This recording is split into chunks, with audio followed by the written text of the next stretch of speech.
Hey everybody! Today we're taking a look at World of Tanks Rush. This is a deck building card game for 2 to 5 players. This may be a small game, but it comes with 100 tanks from the Second World War. We've got German tanks, American tanks, Russian tanks and French tanks in this box just waiting to roll out onto the battlefield. So if you love tanks and you like war games, this may be a very interesting game. Let's take a look at it together.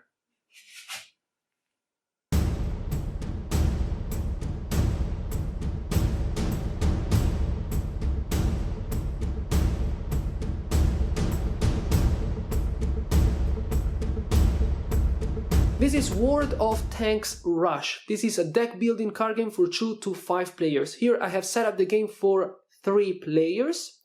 And just like any deck builder, you're going to use the cards in this game to build a powerful deck. And in this game, your deck is going to be full of powerful tanks. That deck right there is made up of 100 tanks from the Second World War.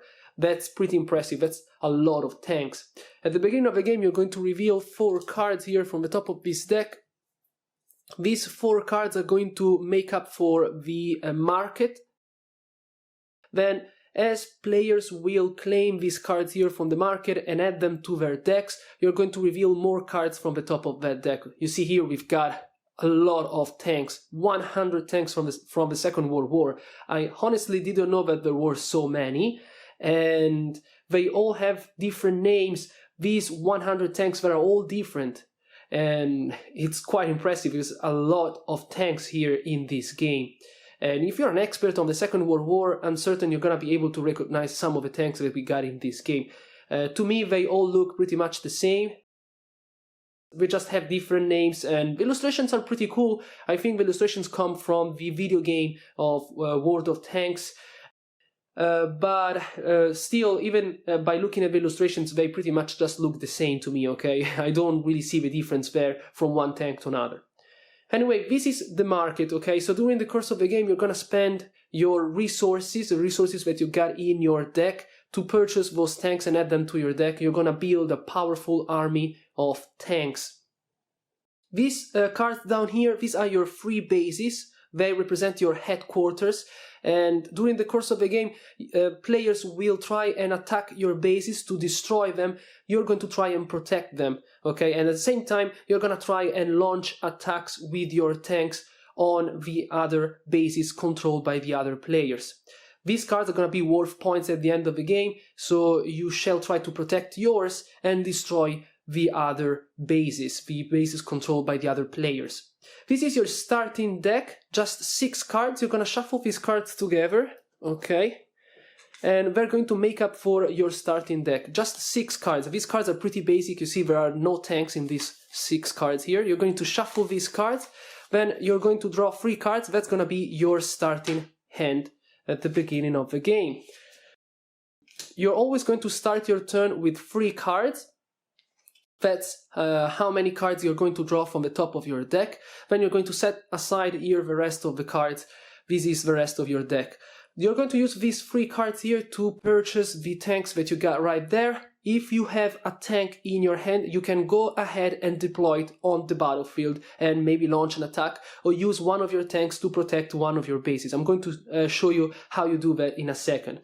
First of all, take a look up there. We got medals. Those are medal cards. You see, we've got 4 different nations in this game: the Russian Federation, that is France, Germany, and the United States of America. You see that these cards are also different because we've got some cards with just 1 medal, other cards instead have 2 medals. The cards with the single medal are worth 1 point at the end of the game. Those other cards instead are worth 2 points. In this game, you're going to get points by destroying the other bases controlled by the other players, by claiming those cards and collecting the medals, and also by completing these achievement cards. At the beginning of the game, the players are going to select cards from the top of this deck at random, and you're going to reveal a number of cards based on the number of players. Here we are playing the game with 3 players, so we need to reveal 4 cards from the top of this deck. And then you're going to reveal these cards here, you're going to set them aside these cards represent the goals for this particular game. Every time you play a new game of World of Tanks, you're going to reveal here new cards from this deck. So each game is gonna be different, okay? Because you're gonna have different achievement cards, you're gonna have different goals for each game of World of Tanks that you play.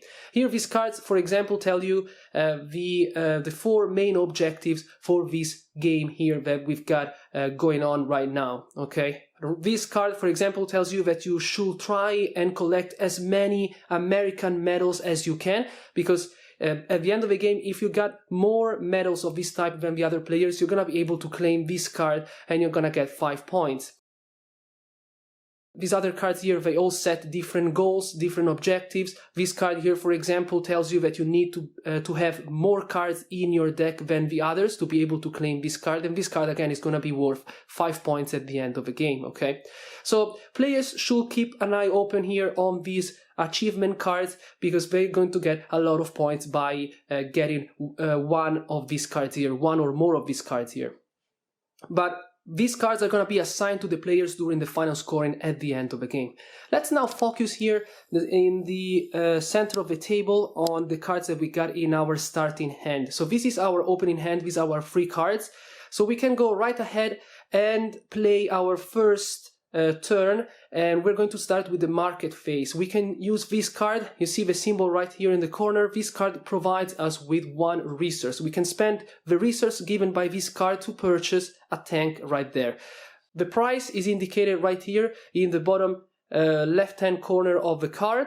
This card, for example, costs 3 resources. This one just 1 resource. This card is pretty expensive. You see 4 resources for this card, and this card instead just 1.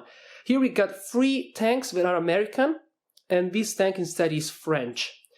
Now, with this card, since we just have 1 single resource, we could, for example, purchase this tank here, this American tank, the M3 Stuart, or this French tank over here. I think I'm going to buy the M3 Stuart, okay?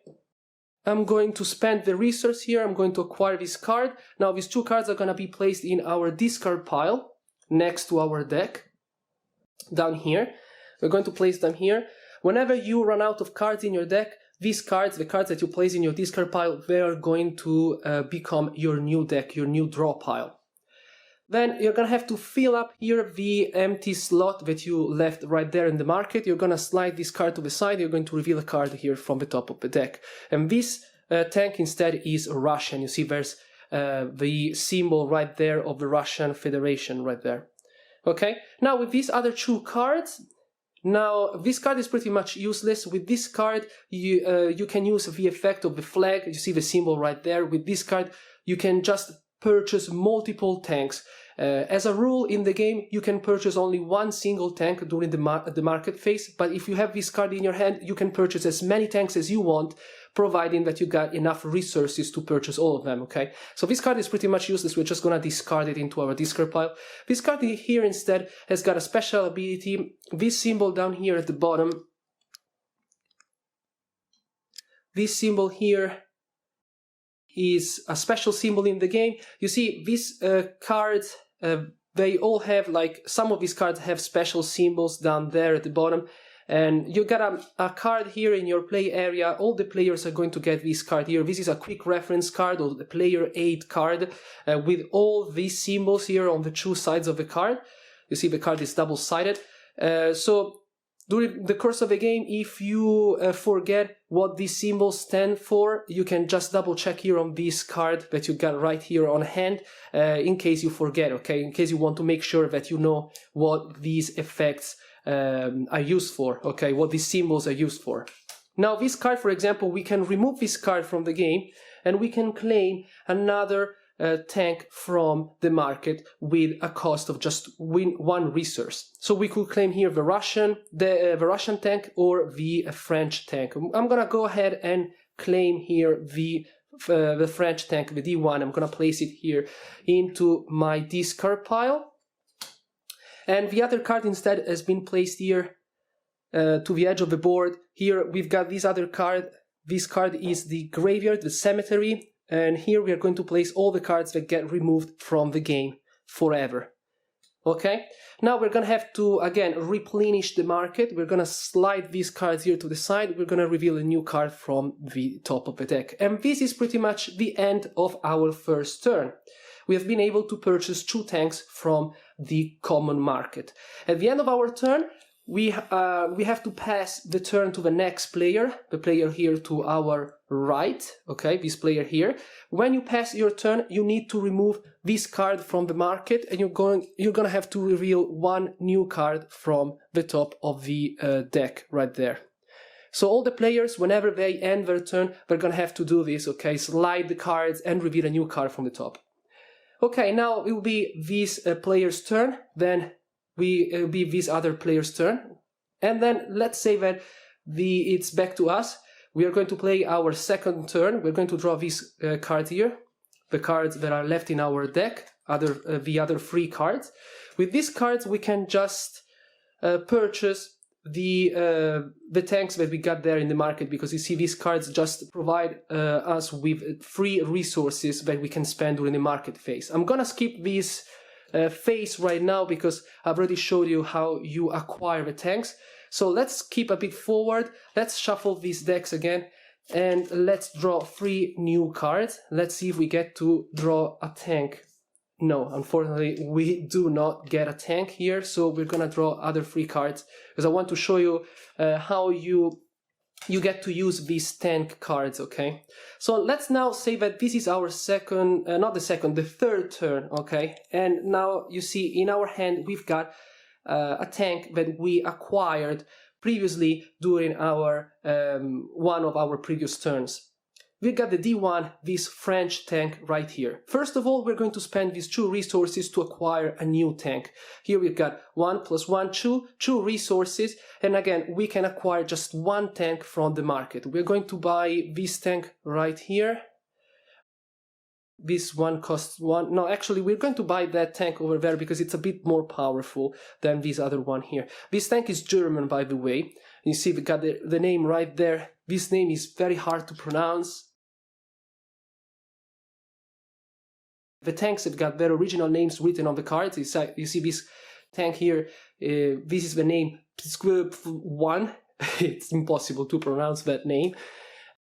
If you are an expert on the Second World War, maybe you are able to recognize here some of the tanks and also some of the names. I think like all of these tanks played a major role during the Second World War, but again, I'm not an expert, so to me, like these 2 tanks here, the Lorraine and the D1, they all look pretty much the same, okay? I can't tell the difference between the 2.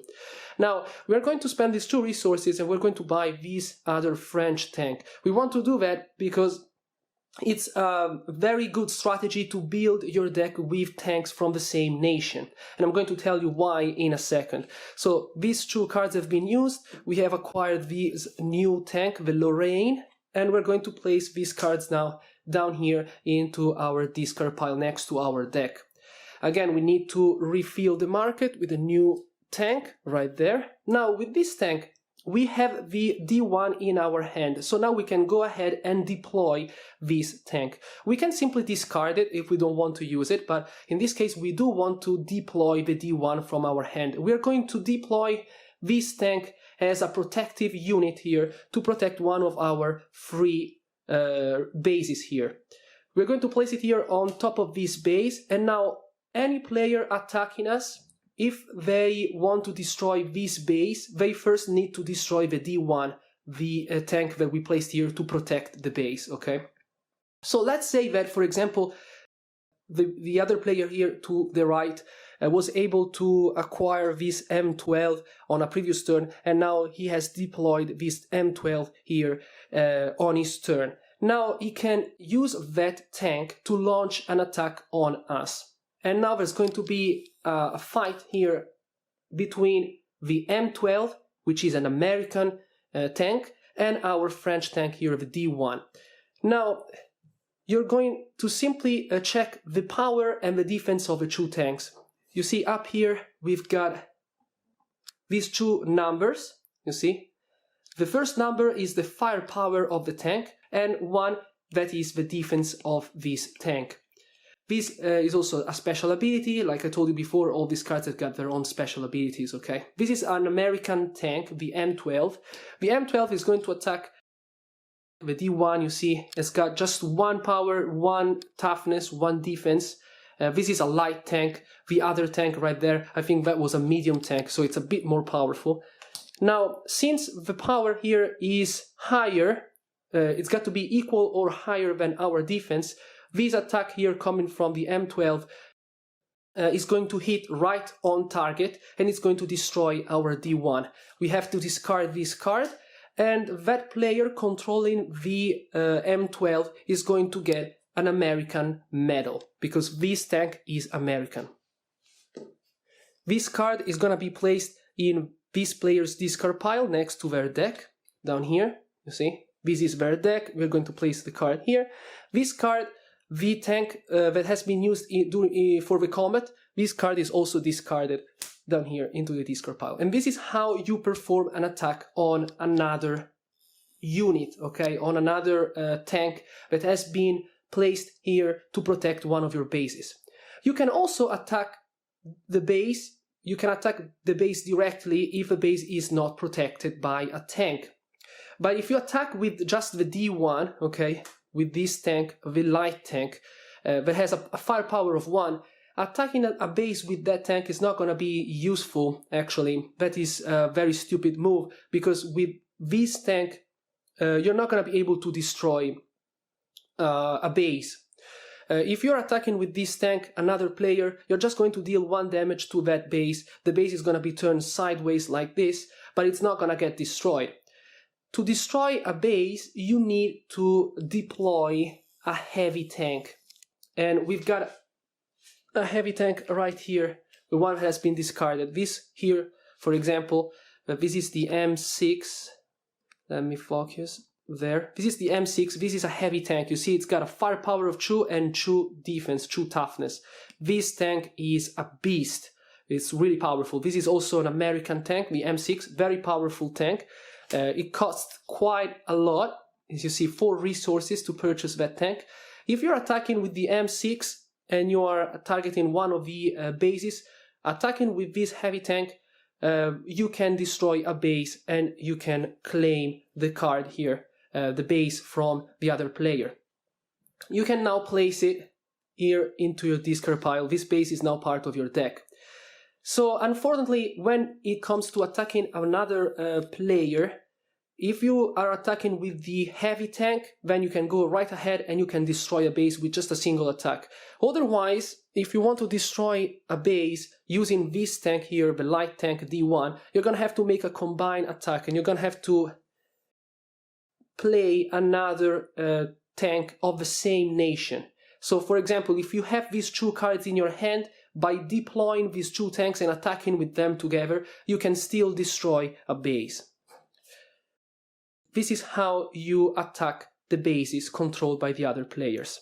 Remember, you want to do that because then if a player is left with no bases, okay, like let's say that the third base of this player got destroyed. Now this player is left with no bases, so the game is over.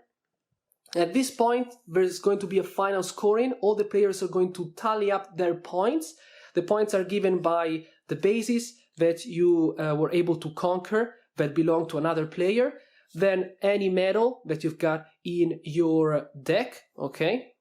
Then you're going to take a look here at the achievement cards if you have been able to get the most of any one of the things here that are indicated on the cards.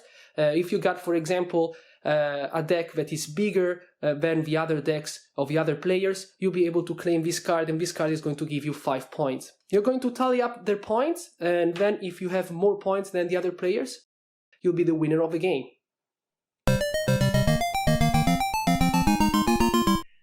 This short piece of music comes from a video game that I played, remember when I was a kid, called Tank 1990. I was pretty obsessed with this silly video game. I remember I spent hours and hours in front of the screen playing this video game. If you've never heard of this game, just go online, check it out.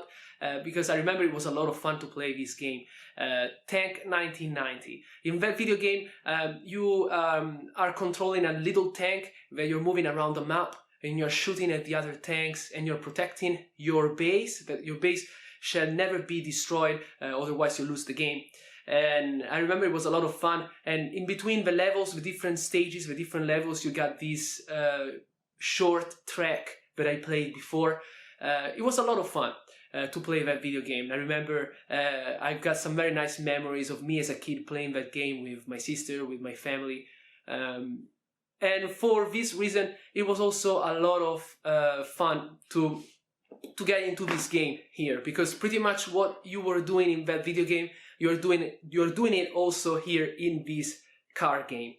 This is the second game that I've played in my life that is heavily based on tanks. I mean, in this game you got 100 tanks from the Second World War, and that is impressive, okay? I didn't even know that there were so many tanks out there in the world. I actually thought there was just one kind of tanks, but actually it seems that there's even more than 100 tanks, 100 different tanks, okay? It is insane. Now, this is a deck building card game, okay? And I love deck builders. I started playing games with Dominion, and that is an excellent deck builder. I remember I played Dominion for months on end. I never got tired of playing that game. Now here we can't really compare World of Tanks Rush to Dominion, because you know Dominion is an excellent game. It's one of the best deck builders in existence. This is a very light game, and it's a very simple game, okay? You can play this game with all kinds of players. This game is really, really simple. It's also really fast. This game plays out like in 15-20 minutes. So I've got to say that the problem I have with this game is that the game is way too simple, to the point that it really feels like the game is playing out itself. From the start of the game, it feels like the game is in autopilot mode, and there's not much that you can do, that you can contribute to the game, because you got these 3 cards in your hand and you are just laying out those cards and pretty much doing what the cards tell you to do, okay? And there's no real variety in the gameplay, there's no diversity, there's not much you can do, there's no real strategy that you can try and implement in your game. So the main problem I have with this game is that the game is way too simple, okay? And that is a problem. There are also some other flaws in the game. There are some pretty big problems. For example, in the gameplay, there are some mechanics that don't work. For example, in this game, you are never going to try and defend your bases, because playing this game defensively is pretty stupid. That is how you are going to give the other players a big advantage, because every time you get one of your tanks destroyed, you are giving a free medals to the other players. And, you know, giving medals to the other players, that is giving them more points, increasing their score, so that they will have a better chance of winning the game. So in this game, you just want to attack and keep attacking. You focus all of your attention on the tanks with the most power. You never try to defend. So you see, there's just one way of playing this game, being offensive, attacking all the time. So after a while, this game feels a bit repetitive, unfortunately. And I got to say, the replayability of this game is not so good, okay? For example, I got this game at a fair. I bought it many years ago. I played it a couple of times, and then I placed it on my shelf, and I left it there untouched for pretty much like a decade, an entire decade, okay? So replayability value of this game is pretty low, okay? And unfortunately, this game, you're going to play it a couple of times and then you're going to get bored of it already, okay? You feel like you have already experienced pretty much everything that this game has to offer after you've played it 2 or 3 times. So for all these reasons, I'm going to give this game a 5 out of 10. It's not a great grade, I know that, but this game, I got to say, it's not great. Actually, it's pretty boring, you know, it's an unsurprising deck building card game, a very simple deck builder, way too simple for my liking, okay? Alright, so this is my review, these are my final thoughts for World of Tanks Rush, and this is my final grade, 5 out of 10.